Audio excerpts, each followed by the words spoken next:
Salut l'équipe, on se retrouve encore une fois pour une nouvelle vidéo de Ligue des Champions. Aujourd'hui, on s'attaque au match de mercredi. Si tu viens de découvrir cette chaîne, n'hésite pas à t'abonner et activer les notifications pour ne pas manquer les prochaines vidéos. On s'attaque tout de suite à notre premier match.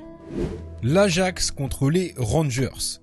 Malgré la défaite en Supercoupe des Pays-Bas contre le PSV fin juillet, l'Ajax réussit un bon début de saison avec 5 victoires en autant de rencontres de championnat. En face, les Rangers qui avaient éliminé le PSV en phase de qualification viennent de subir un gros revers en championnat contre leur rival, le Celtics 4-0. Je m'attends quand même à un sursaut d'orgueil de leur part pour essayer de se rattraper, mais avec un petit 25% de victoire à l'extérieur, je pense que ça va être très compliqué contre l'Ajax qui fait un très bon début de saison, surtout à domicile. Mais attention quand même à ce match car je pense que les cotes ne sont pas forcément représentatives et il risque d'être plus accroché que prévu.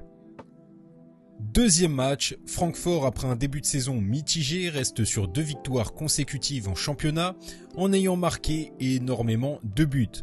En face, leur adversaire, le Sporting, malgré une victoire en championnat ce week-end, est dans le dur depuis le début de saison. Sur la forme du moment et en raison du fait que le match soit à domicile, ici nous donnons un petit avantage à Francfort, mais le match nul est à prendre en compte. Troisième match, comme l'année dernière, l'Atlético retrouve Porto dans une phase de poule.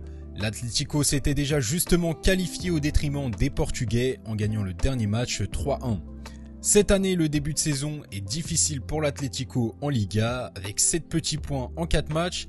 Ils ont quand même affronté des équipes difficiles avec la Sociedad, Valence et Villarreal, donc c'est certainement à relativiser. Porto, de son côté, à part une défaite surprise, est plutôt en forme. Ici, nous donnons plutôt l'avantage à l'Atlético, mais attention, le match nul était également à prendre en compte. Quatrième match, après un début de saison difficile, Bruges est lancé avec 4 victoires lors des 4 derniers matchs.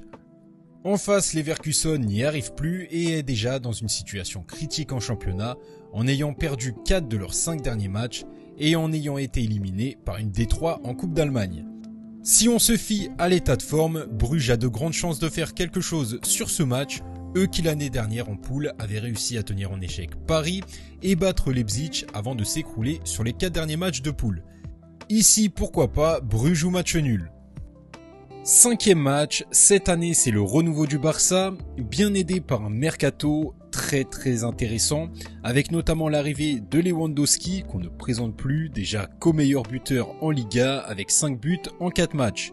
Ici nous voyons bien Lewandowski buteur et son équipe s'imposer.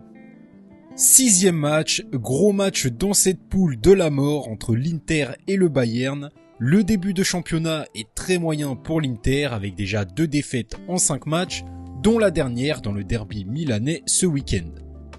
De leur côté, le Bayern, après être parti sur des gros scores, a un peu plus de mal avec 2 matchs nuls consécutifs en championnat. L'Inter devra enfin faire sans Lukaku, certainement un match à but et on s'attend à une victoire du Bayern.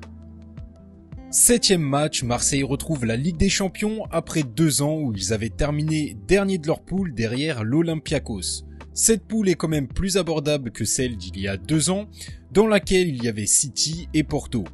Ils seront toutefois privés de leur nouvelle recrue, Sanchez. Tottenham en face est invaincu cette année en Première Ligue. Un match qui s'annonce donc compliqué pour Marseille. Côté buteur, Kane est en forme et pourrait donc marquer. Ici, nous voyons plutôt une victoire de Tottenham à domicile.